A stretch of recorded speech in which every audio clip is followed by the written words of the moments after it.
দুইজন মিলে মামার উপর অত্যাচার চলছে আর মামা চুপচাপ বসে রয়েছে।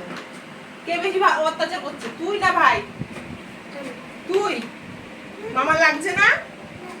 না, নেমে যাও, নেমে যাও, নেমে যাও, নেমে যাও। মামা লাগছে। নামো নামো নামো নামো নামো নামো। বিষ্ণু, বিষ্ণু, মামা বিষ্ণু।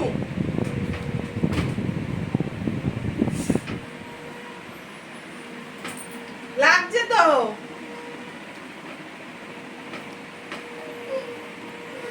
বাবা পার্সোনাল অনেক টাকা নাকি? বাবা তাই তো। কি লক্ষ্মী ভান্ডার? লক্ষ্মী ভান্ডার না, নারায়ণের ভান্ডার এটা। সবার এখন লক্ষ্মী ভান্ডার আছে। নেমে যাবা।